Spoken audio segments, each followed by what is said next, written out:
Lectures of mathematics संस्कार senior secondary school बड़ाऊ। आज का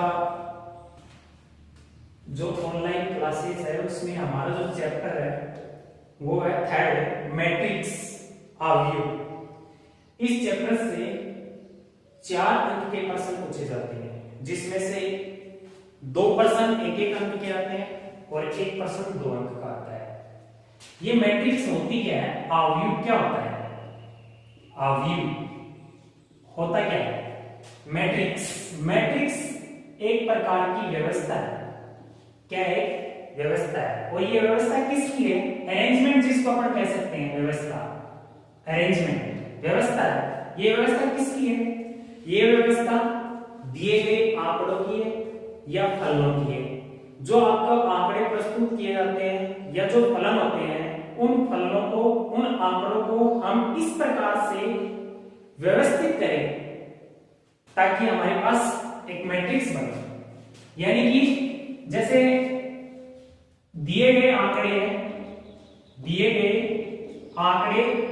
या आंकड़ों या फलनों की आयताकार या वर्गाकार सुव्यवस्थित व्यवस्था है। सुव्यवस्थित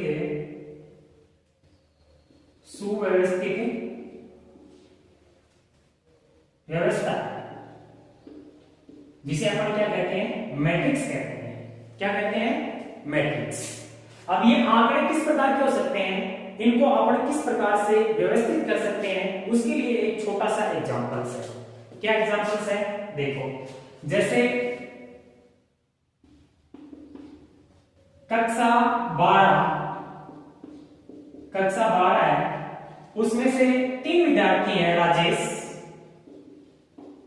सुरेश और रमेश। इन तीनों ने, राजेश, सुरेश और रमेश तीनों ने, राजेश ने फिजिक्स में 70 नंबर प्राप्त किए, केमिस्ट्री में 80 नंबर प्राप्त किए और मैथ्स में 70 नंबर प्राप्त किए। वहीं सुरेश ने फिजिक्स में 80 नंबर लिए, केमिस्ट्री में 90 लिए और मैथ्स में 85 नंबर या 85 अंक प्राप्त किए। इसी प्रकार से रमेश ने 70, 60 केमिस्ट्री में लिए और मैथ्स में उसने 95 अंक प्राप्त किए। तो ये जो आंकड़े आपको दिए गए हैं,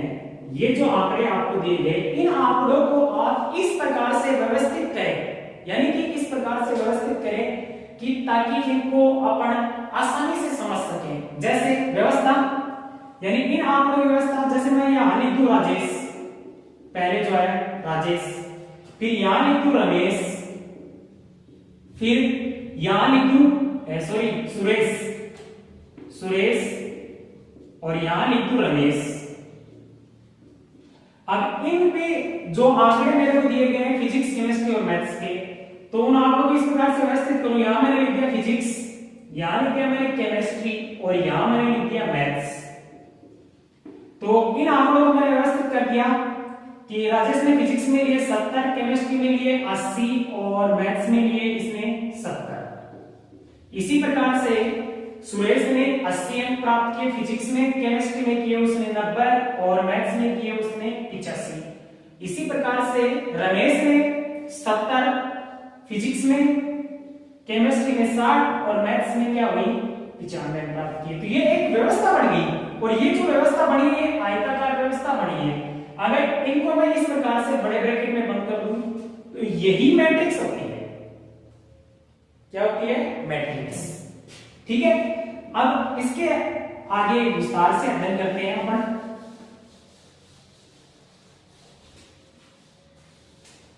मैट्रिक्स दिए गए आंकड़ों या फलनों की आयताकार या वर्गाकार सुव्यवस्थित व्यवस्था है, मैट्रिक्स है। मैट्रिक्स को हमेशा अंग्रेजी वर्णमाला के कैपिटल लेटर से लिखते हैं।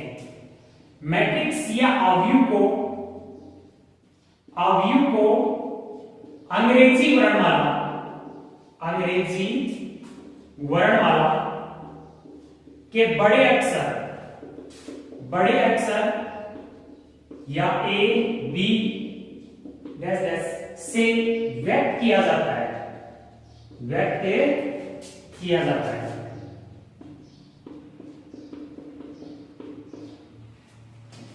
है। मैट्रिक्स का जो चिन्ह होता है, इसका जो सिंबल होता है, वो इसका जो सिंबल होता है, जैसे आपके पास आंकड़े हैं तो उन आंकड़ों जैसे आपके पास 2 है, 3 है, 4 है, 5 1 2 है, तो मैट्रिक्स का जो सिंबल होता है वो या तो ये ब्रैकेट होता है, बड़ा ब्रैकेट, या इस प्रकार से भी लिखते हैं, या ये जो आंकड़े आपको दिए गए इनको इस सिंबल के अंदर लिखते हैं अपन 2 3 4 5 1 2, या ये वाला सिंबल भी बहुत यूज करते हैं, लेकिन लेटेस्ट में जो आपके पास सिंबल है वो यही है। इसको अपन ऐसे लिखेंगे 2 3 4 5 1 2, ये एक व्यवस्था बन गई, ये मैट्रिक्स है। इसके बाद में बात आती है मैट्रिक्स का जो क्रम, यानी मैट्रिक्स का क्रम। मैट्रिक्स का क्रम क्या होता है? देखो, मैट्रिक्स का जो क्रम होता है वो क्या होता है, उसको समझना है। जैसे मैंने एक एग्जांपल लिया, मैट्रिक्स है उसको हमेशा अंग्रेजी वर्णमाला के बड़े अक्षर से लिखते हैं, इसलिए मैंने यहाँ पे कैपिटल यूज किया ए। मैंने जो लेटेस्ट सिंबल है वो यूज कर लिया, यहाँ पे मैंने ये डाल दिए अंक, कोई भी अंक डाल दिए मैंने, फॉर एग्जांपल्स 2 3 4 5 1 6, ठीक है। तो सबसे पहले बात आती है मैट्रिक्स के क्रम की, इसका क्रम क्या है? तो इस प्रकार से जो आपके पास आंकड़े लिखे हुए होते हैं इन्हें बोलते हैं पंक्ति। पंक्ति जिसे अंग्रेजी में कहते हैं रो। यहां मैं इसको R1 कह सकता हूं, एक से ज्यादा हो तो R1 और R2 इस प्रकार से अपन इसको नामांकित करते हैं। दूसरी ये भी पंक्ति है, ये दूसरी पंक्ति है, इसको मैं क्या कह सकता हूं? रो 2 या R2। इसमें पंक्ति कितनी है? 2, एक पंक्ति दूसरी पंक्ति। इसी प्रकार से आप इसकी जो हॉरिजॉन्टल लाइन है उनको देखते हैं, ये जो होते हैं इस प्रकार से इसको कहते हैं कॉलम। इसको कह सकते हैं अपन C1। इसी प्रकार से ये दूसरा कॉलम है, ये है C2।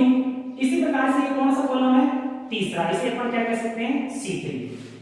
तो जब भी अपन मैट्रिक्स का क्रम लिखते हैं तो हमेशा पहले पंक्तियों की संख्या को प्रदर्शित करते हैं या पंक्तियों की संख्या को लिखते हैं। मतलब यहां कितनी पंक्तियां हैं? 2। तो इस मैट्रिक्स का जो क्रम है वो पंक्तियों की संख्या पहले लिखेंगे 2, उसके बाद में इसमें स्तंभों की संख्या को डिनोट करते हैं, लिखते हैं, अंकित करते हैं। यानी यहाँ पे स्तंभ कितने आपके पास? 1 2 3, तो स्तंभों की संख्या कितनी है? 3। तो ये जो इस प्रकार से लिखते हैं ये होता है मैट्रिक्स का क्रम, ऑर्डर ऑफ ए मैट्रिक्स। ये है मैट्रिक्स का क्रम, ठीक है। इसके बाद में बात करते हैं कि 2 3 4 5 1 6 ये जो आपको डाटा दिए गए हैं ये मैट्रिक्स के सदस्य होते हैं, अवयव कहलाते हैं। मैट्रिक्स के क्या कहलाते हैं? अवयव। ये मैट्रिक्स के अवयव है, 2 है, ये मैट्रिक्स का अवयव है, अवयव या फिर क्या है? सदस्य। मैट्रिक्स का अवयव या मैट्रिक्स का क्या है? सदस्य है। पहला अवयव है, दूसरा अवयव, तीसरा अवयव, इस प्रकार से। लेकिन आप इसको ऐसे नहीं बता सकते। कैसे बताएंगे? अगर यहां अपन ने इसको R1 और R2 अर्थात पंक्ति फर्स्ट और पंक्ति सेकंड दी हुई है तो इसको अपन किस प्रकार से पढ़ेंगे? इसको कॉलम दिया हुआ है, column first, column second, column third, तो इसको अपन पढ़ेंगे ये पहली पंक्ति का पहले कॉलम का पहला अवयव है। पहली पंक्ति और पहला कॉलम का पहला अवयव है। इसी प्रकार से ये पहली पंक्ति का जो अवयव 3 आपके पास, ये पहली पंक्ति का दूसरे कॉलम का, पहली पंक्ति और दूसरे कॉलम का पहला ही अवयव है, ठीक है। तो हमेशा जो आपके पास अवयव पूछे जाए तो उनका पढ़ने का तरीका है कि पहले वो पंक्तियों की संख्या को अपन पढ़ते हैं, फिर उसके बाद में स्तंभों की संख्या को पढ़ते हैं, ठीक है। पहली पंक्ति और उसके बाद में जो स्तंभ आता है वो, और सारे ये फर्स्ट अवयव होते हैं, ठीक है। ये होता है। अब इसके बाद में बात आती है अपने मैट्रिक्स का व्यापक रूप बढ़ता क्या है? मैट्रिक्स का व्यापक रूप, व्यापक रूप, अवयव का व्यापक रूप,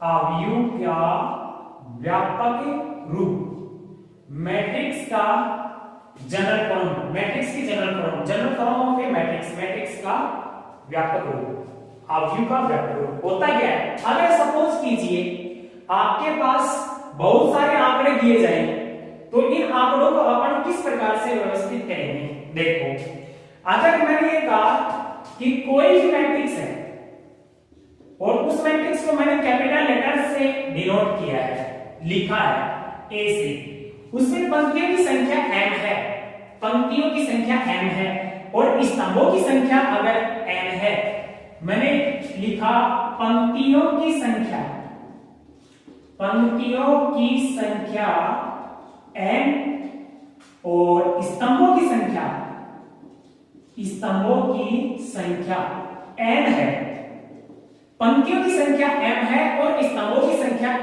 है, तो उस स्थिति में हमारे पास अवयव का जो व्यापक रूप बढ़ेगा वो क्या बढ़ेगा? देखो, ये मैट्रिक्स है, सिंबल मैंने यूज कर लिया मैट्रिक्स का, यहां मैं लिखूंगा A11, इसका अर्थ क्या हुआ?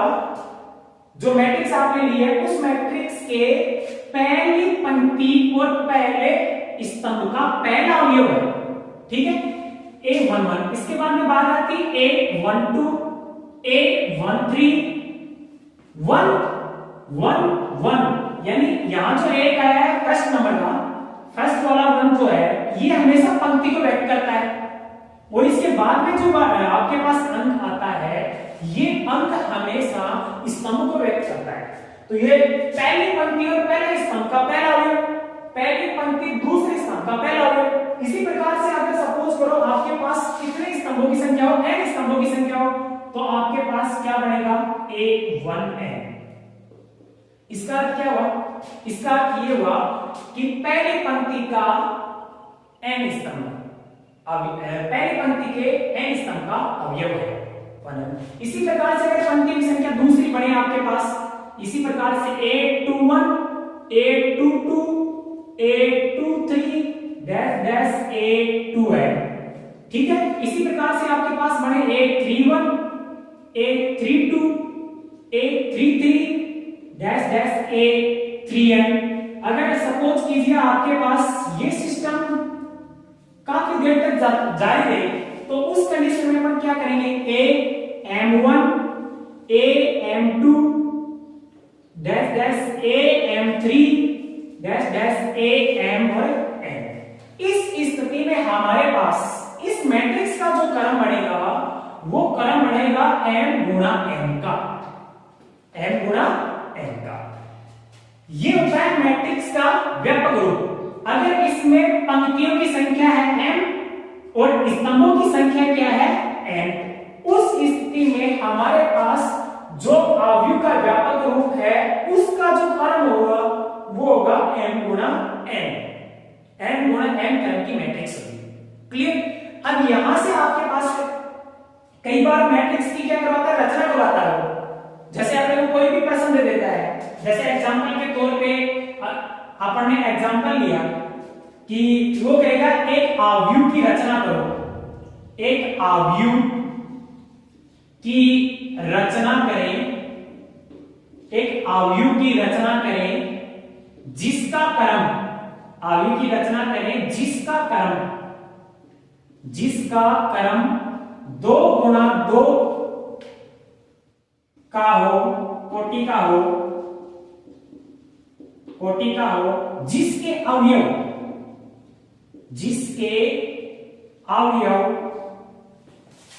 a बराबर aij 2 गुणा 2 क्रम का है, जिसके अवयव मैट्रिक्स aij तथा aij बराबर i प्लस j हो, j से दिए गए हो। ठीक है, यहां पे एक बात हो रहा है, यहां मैंने i और j लिखा है, i और j लिखा, तो इसका मतलब i है जो होता है वो होता है i वी पंक्ति और जो जे होता है वो होता है जेवा स्तंभ। ठीक है, आईवी पंक्ति और जेवा स्तंभ। अब इस एग्जांपल में अपने पास क्या दिया हुआ है, अपने को मैट्रिक्स की रचना करनी है जिसका क्रम 2 गुना 2 होना चाहिए। ये क्या कहता है कि इस मैट्रिक्स में पंक्तियों की संख्या 2 होनी चाहिए और स्तंभों की संख्या भी कितनी होनी चाहिए, 2 होनी चाहिए। तो आपने जो ऊपर व्यापक रूप लिखा है, इस व्यापक रूप में अपन 2 पंक्ति लेंगे और 2 ही क्या लेंगे, स्तंभ लेंगे। तो फिर आपने को एक मैट्रिक्स की रचना करनी पड़ेगी। क्या रचना करनी पड़ेगी, देखो यहां से, यहां क्या कहा उसने, पंक्तियों की संख्या 2 होनी चाहिए, स्तंभों की संख्या भी 2 होनी चाहिए। इसका मतलब पहला A11 अवयव आएगा, दूसरा A12 अवयव आएगा।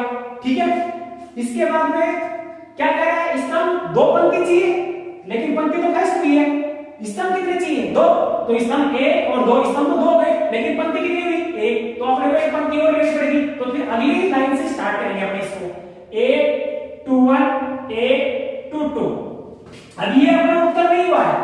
अब A11 ये जो अवयव है अपने पास, इस अवयव की जगह आपको वो एलिमेंट, वो अवयव लेके आना, वो सदस्य लेके आना है जो इस फॉर्मूले से दिया जाएगा।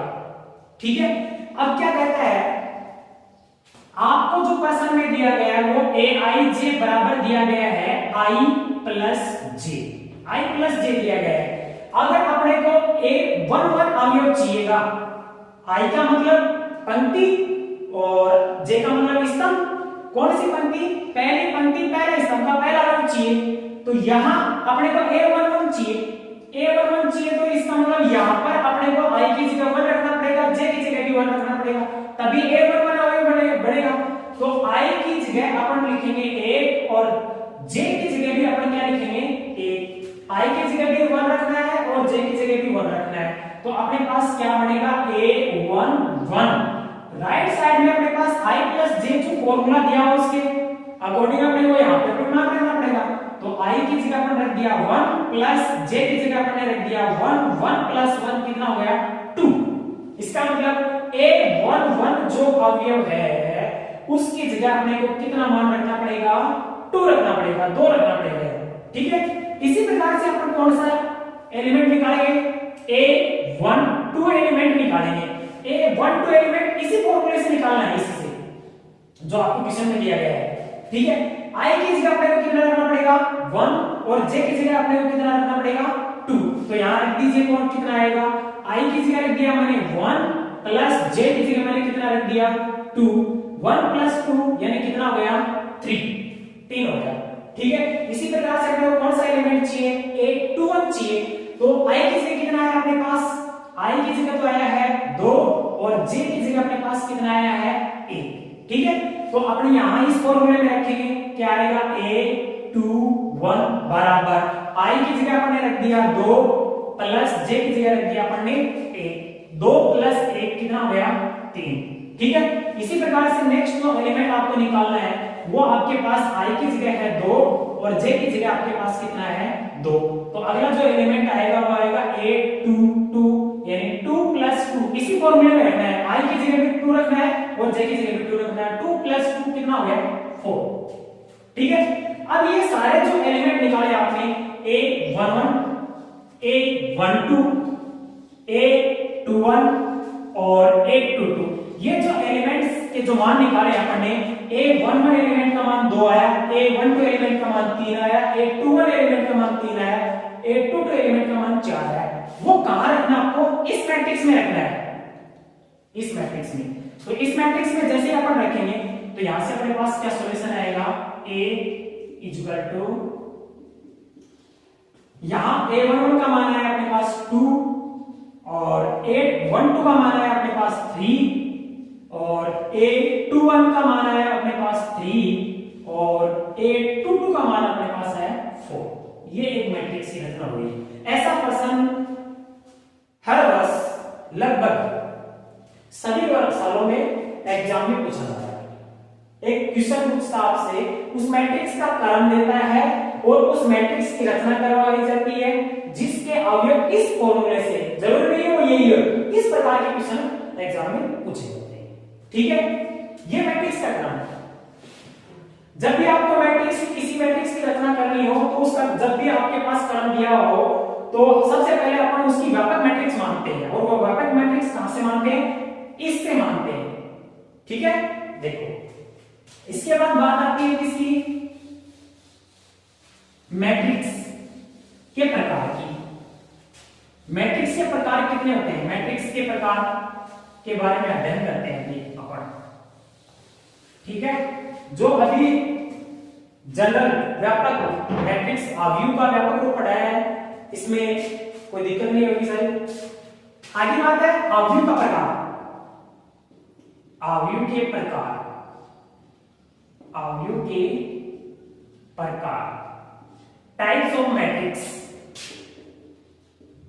टाइप्स ऑफ मैट्रिक्स, मैट्रिक्स या आव्यूह के प्रकार। मैट्रिक्स, मैट्रिक्स कितने प्रकार की होती है?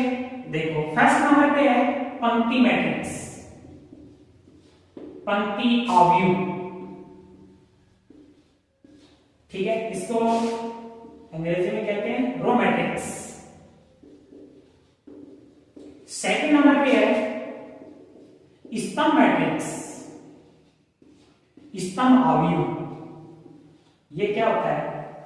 Column matrix, column matrix. Third है शून्य मैट्रिक्स, शून्य आव्यूह, जीरो मैट्रिक्स। इसके बारे में विस्तार से अध्ययन करेंगे अभी। जीरो मैट्रिक्स क्या होता है? इसके बाद क्या है? वर्ग मैट्रिक्स, वर्ग आव्यूह। इसको अपन कहते हैं स्क्वायर, स्क्वायर मैट्रिक्स। इसके बाद में आता है विकिरण मैट्रिक्स,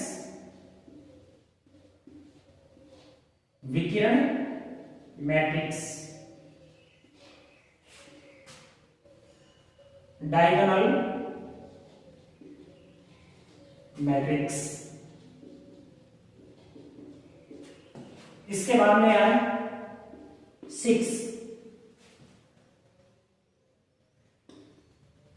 अदिश मैट्रिक्स, अदिश मैट्रिक्स या आव्यूह। Scalar matrix, scalar matrix. इसके बारे में सभी के बारे में विस्तार से अध्ययन करेंगे। टोटल सभी की परिभाषा बताएंगे। सातवां है इकाई मैट्रिक्स, इकाई मैट्रिक्स या इकाई आव्यूह, यूनिट मैट्रिक्स। अगला है ऊपरी त्रिभुजाकार, ऊपरी त्रिभुजाकार आव्यूह, अपर ट्रायंगुलर, ट्रायंगुलर मैट्रिक्स। और 9वें नंबर पे अपने पास निम्न त्रिभुजाकार, निम्न त्रिभुजाकार मैट्रिक्स आव्यूह, लोअर ट्रायंगुलर मैट्रिक्स, लोअर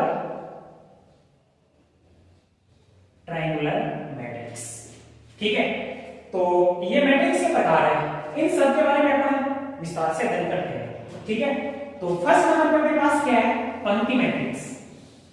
देखो पंक्ति मैट्रिक्स होता है,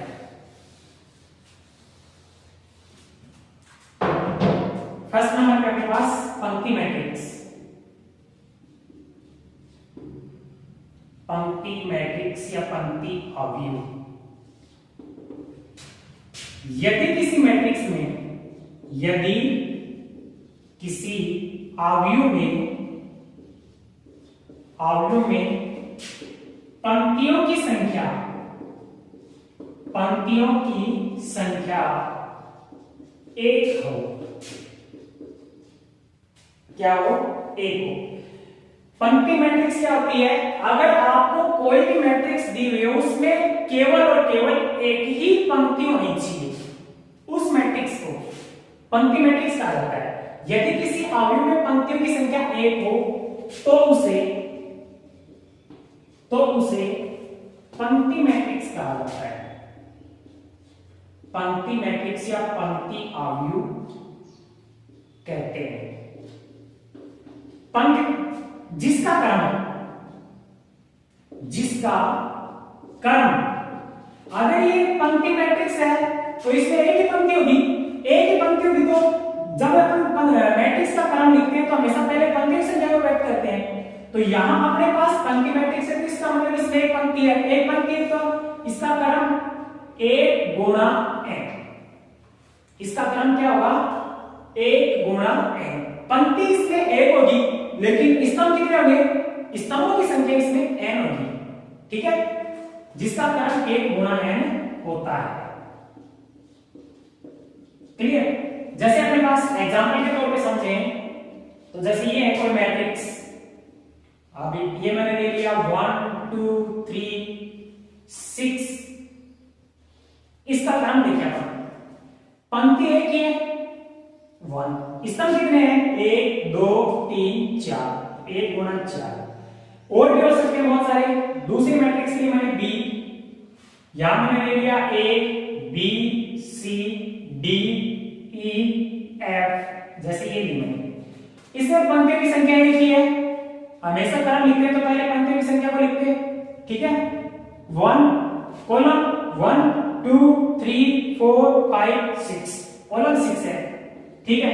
ध्यान रखना है इस बात का, जब कभी भी आपके पास पंक्ति मैट्रिक्स के बारे में जिक्र करेगा तो उसका क्रम 1 गुणा n की जगह हमेशा नंबर चेंज होते रहते हैं, वो स्तंभ के ऊपर डिपेंड करता है, लेकिन इसकी जो पंक्ति है वो हमेशा 1 ही रहती है, इसकी पंक्ति मैट्रिक्स की, ठीक है। जैसे इसमें 4 स्तंभ थे, 1 2 3 4, तो यहाँ 4 है। इसमें कितने स्तंभ है? 1 2 3 4 5 6, तो 6 है, लेकिन दोनों में पंक्तियों की संख्या सेम है। क्लियर? ठीक है, ये हो गई अपने पास पंक्ति मैट्रिक्स। इसके बाद में बात आती है किसकी? स्तंभ मैट्रिक्स।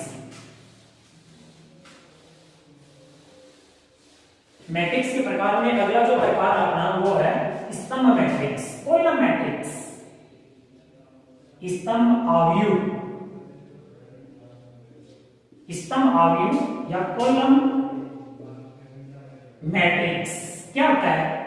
सेम आपने जो पंक्ति मैट्रिक्स की डेफिनेशन पढ़ी है उसके सिमिलरिटी लगभग समान है, लेकिन उसमें थोड़ा सा चेंज है। उस जो पंक्ति मैट्रिक्स के आपने पढ़ा उसमें पढ़ा था कि पंक्तियों की संख्या 1 होनी चाहिए।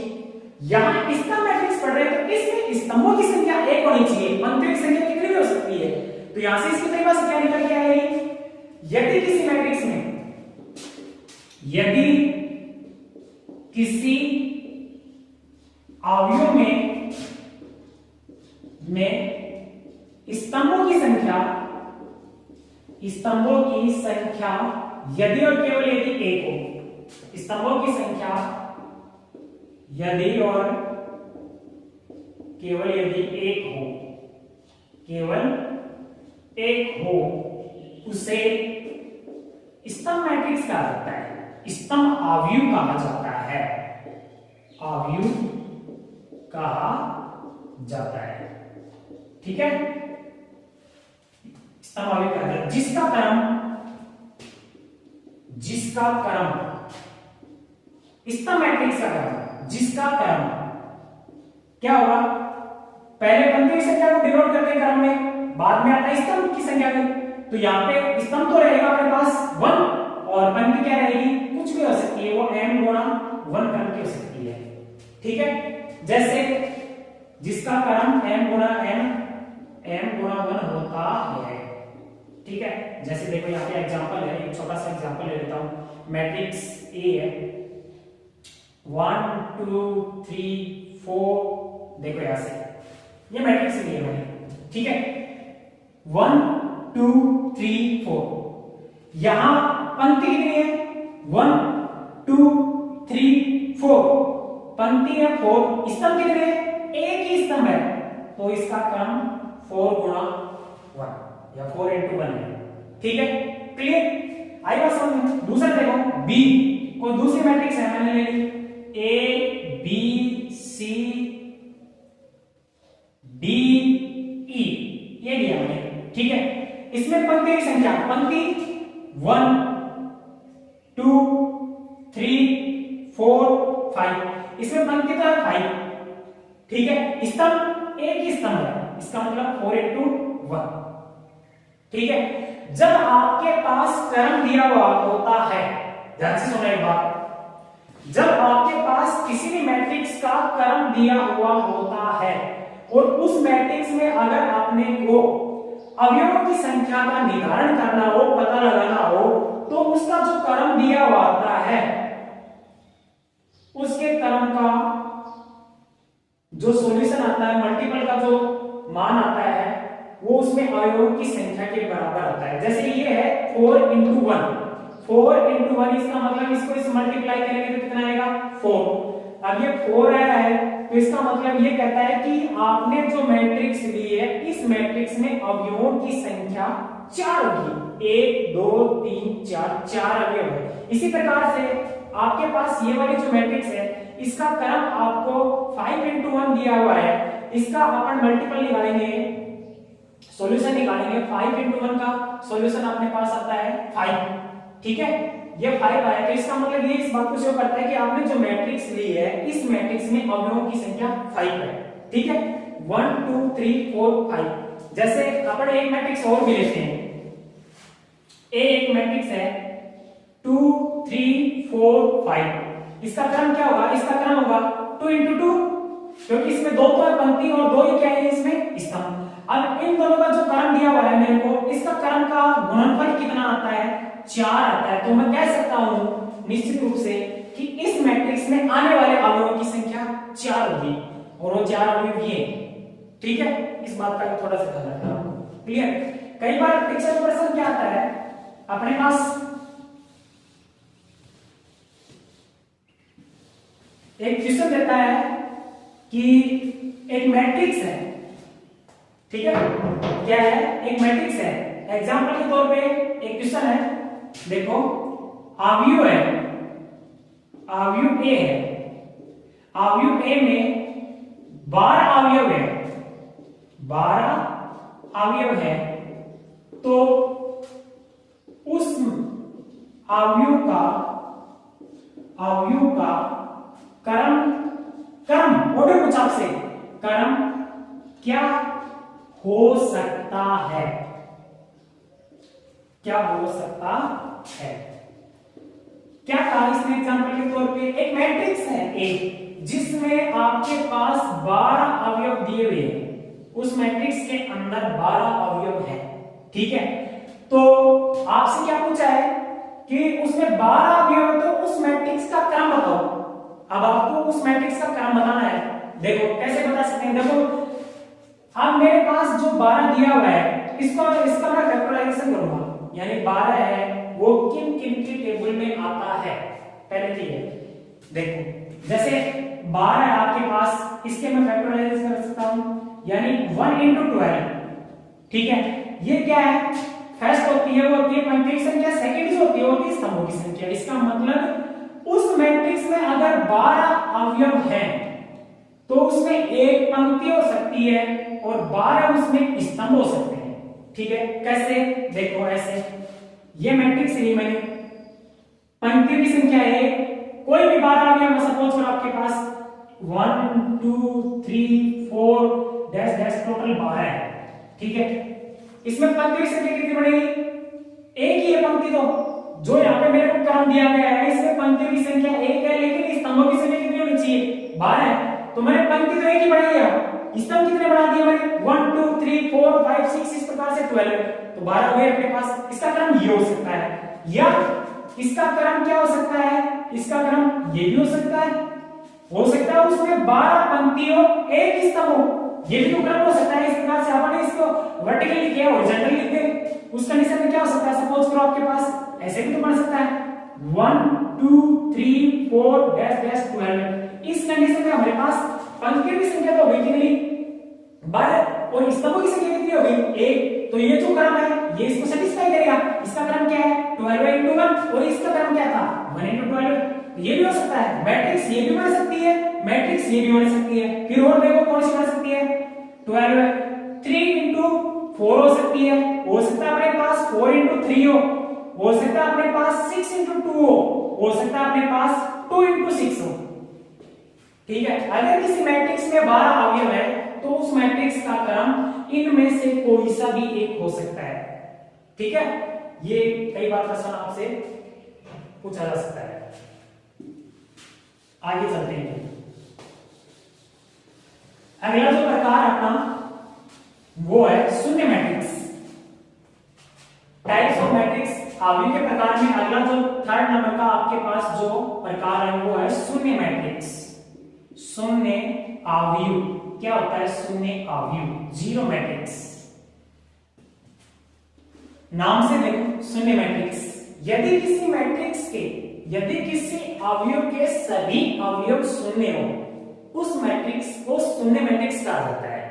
ठीक है, क्या कहा? यदि किसी मैट्रिक्स के सभी अवयव शून्य हो उस मैट्रिक्स को शून्य मैट्रिक्स कहा जाता है। और शून्य मैट्रिक्स को इस प्रकार से लगभग थोड़ा सा इसको डायरेक्ट करते हैं, से डिनोट करते हैं। ठीक है, क्या कहा मैंने? यदि किसी मैट्रिक्स के सभी अवयव शून्य हो, जैसे मैंने एक मैट्रिक्स लिए A, ठीक है, इसमें सारे अवयव मैंने 0 0 डाल दिए, 0 0। इसका क्रम अगर आपसे पूछे तो आपको पता होना चाहिए 2 into 3 का क्रम है इसका। ठीक है, इसको मैं कैसे लिख सकता हूं? इसको मैं ऐसे भी लिख सकता हूं, शून्य मैट्रिक्स है। ठीक है, एक मैट्रिक्स ली A, इसके सारे के सारे अवयव शून्य हैं, तो इस मैट्रिक्स को मैं शून्य मैट्रिक्स या शून्य अवयव कहूंगा, जीरो मैट्रिक्स कहूंगा। क्लियर? ठीक है, नेक्स्ट अगला चलते हैं। अगली जो अपन ने प्रकार पढ़ा है वो है अपना वर्ग मैट्रिक्स। यहां से इंपॉर्टेंट बात है, वर्ग अवयव, स्क्वायर मैट्रिक्स, ये समझ में आनी चाहिए। यहां से क्वेश्चन ज्यादा बनते हैं अपने पास, क्योंकि आगे जो डेफिनेशन होगी वो इसी पे बेस पे टिकी हुई होगी सारी सारी। स्क्वायर मैट्रिक्स, वर्ग अवयव क्या होता है? देखो, वर्ग मैट्रिक्स, वर्ग का मतलब होता है बिल्कुल लेवल में कह सकते हैं अपने, जितना इधर है उतना इधर होना चाहिए, दाएं बाएं हर तरफ से। वर्ग स्क्वायर आप लोग अच्छी तरह से जानते हैं। देखो, यदि किसी मैट्रिक्स में एक मैट्रिक्स ली मैंने A, ठीक है, जिसकी रचना आप इस प्रकार से दे सकते हो। A मैट्रिक्स ली, A बराबर AIJ, अगर इसमें पंक्तियों की संख्या और स्तंभों की संख्या दोनों क्या हो? समान हो। एक वर्ग मैट्रिक्स वह मैट्रिक्स होती है जिसमें पंक्तियों की संख्या और स्तंभों की संख्या समान हो। ठीक है, उस मैट्रिक्स को वर्ग मैट्रिक्स कहा जाता है। जैसे मैंने क्या कहा, एक मैट्रिक्स ली मैंने एग्जांपल के तौर पे, एक मैट्रिक्स है आपके पास A 2 1 3 4। यहां इसमें पंक्तियों की संख्या, पंक्ति ऐसे जो होती है वो पंक्ति होती है, इसमें पंक्तियों की संख्या 2 1 2, स्तंभों की संख्या 1 2। इसका मतलब इसमें पंक्तियों की संख्या और स्तंभों की संख्या बिल्कुल समान है। इसका क्रम 2 गुणा 2 है, बराबर है। पंक्ति और स्तंभों की संख्या बराबर है, समान है। तो ये जो मैट्रिक्स बनी है, इस मैट्रिक्स को अपन वर्ग मैट्रिक्स कहेंगे। ठीक है, और भी ले सकते हैं अपन, ये 2/2 की है, 3/3 की ले सकते हैं अपन। B है, जैसे A B C D E F G H I, यहां से देखिए इसमें कितनी पंक्ति है? 1 2 3। पंक्ति की संख्या 3, स्तंभों की संख्या 1 2 3 है। इसका मतलब ये वर्ग मैट्रिक्स है। क्यों वर्ग मैट्रिक्स? क्योंकि इसमें पंक्तियों की संख्या और स्तंभों की संख्या बिल्कुल समान है, इसलिए इसको अपन वर्ग मैट्रिक्स कहेंगे। ठीक है, तो वर्ग मैट्रिक्स क्या होता है?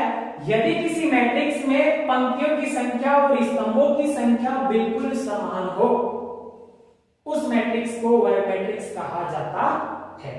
क्लियर? नेक्स्ट है अपने पास विकर्ण मैट्रिक्स। विकर्ण मैट्रिक्स, विकर्ण मैट्रिक्स या विकिरण अवयव। देखो क्या होता है, समझिए विकिरण, ठीक है। ये क्या कहता है, यदि कोई वर्ग मैट्रिक्स, यदि कोई वर्ग मैट्रिक्स या वर्ग अवयव, ध्यान देना यहाँ पे, ध्यान देने वाली बात है, वो मैट्रिक्स कैसी मैट्रिक्स होनी चाहिए, वर्ग मैट्रिक्स। वर्ग मैट्रिक्स का मतलब उसमें पंक्ति और स्तंभों की संख्या बिल्कुल समान होनी चाहिए, ठीक है। यदि कोई वर्ग अवयव में मुख्य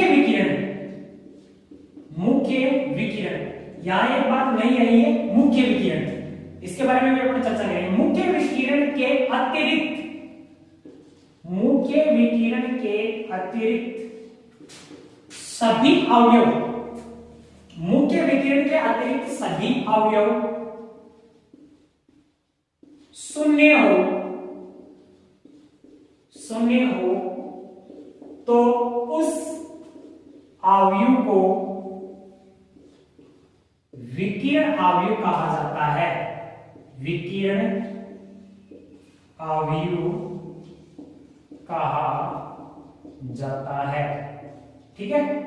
समझो यहां बहुत कुछ कह गया है इसमें, विकिरण मैट्रिक्स की परिभाषा में बहुत कुछ कह गया है। क्या कहा उसने, पहली बात, वो जो मैट्रिक्स है वो मैट्रिक्स स्क्वायर मैट्रिक्स होनी चाहिए, ठीक है। और फिर उसने क्या कहा है, मुख्य विकिरण। अब मुख्य विकिरण क्या होता है, इसके बारे में भी चर्चा करते हैं अभी। मुख्य विकिरण के अतिरिक्त सभी अवयव शून्य हो तो उस अवयव को विकिरण अवयव कहा जाता है, ठीक है। जैसे देखो एक मैट्रिक्स ली है मैंने, वर्ग मैट्रिक्स होनी जरूरी है, इसका मतलब उसमें पंक्तियों की संख्या और स्तंभों की संख्या बिल्कुल समान होनी चाहिए। मैंने यहां ले लिया 2 0 0 3, ठीक है। इसका क्रम क्या है, 2 into 2, क्योंकि पंक्तियों की संख्या इसमें क्या है 2, स्तंभों की संख्या इसमें क्या है 2, ठीक है। तो यहां ये जो होता है ये, इसको बोलते हैं मुख्य विकिरण, इसको क्या बोलते हैं, मुख्य विकिरण। मैंने क्या कहा, विकिरण मैट्रिक्स में वर्ग मैट्रिक्स होनी चाहिए, मुख्य विकिरण के अलावा सारे के सारे अवयव शून्य होने चाहिए। तो यहां मुख्य विकिरण है, मुख्य विकिरण के अलावा सारे अवयव शून्य है। ये 2/2 की है, 3/3 के लिए देखते हैं। अगला देखो क्या है 3/3 के लिए, A 0 0 0 B 0 0 0 C। Square matrix है क्या है, पहला काम अपना रहेगा वर्ग मैट्रिक्स होनी जरूरी है। तो ये वर्ग मैट्रिक्स है क्योंकि इसका ऑर्डर क्या है 3 into 3, इसमें 3 पंक्तियां और 3 क्या है स्तंभ, ठीक है। तो यहाँ मुख्य विकिरण कौन है, ये है, पहला काम अपना मुख्य विकिरण। देखो यहाँ पे मुख्य विकिरण, मुख्य विकिरण के अलावा सारे अवयव शून्य होने चाहिए, सारे अवयव शून्य है। देखो मुख्य विकिरण A B और C, इसके अलावा 0 0 0 0 0 0, इसका मतलब इस मैट्रिक्स को मैं कौन सी मैट्रिक्स कहूंगा, विकिरण मैट्रिक्स कहूंगा, ठीक है। क्यों, परिभाषा क्या कहती है, वर्ग मैट्रिक्स जिसके मुख्य विकिरण के अतिरिक्त सारे के सारे अवयव क्या होने चाहिए, शून्य होने चाहिए, ऐसी मैट्रिक्स को मैं विकिरण मैट्रिक्स कहूंगा। क्लियर, ठीक है। आज का इतना ही, बाकी नेक्स्ट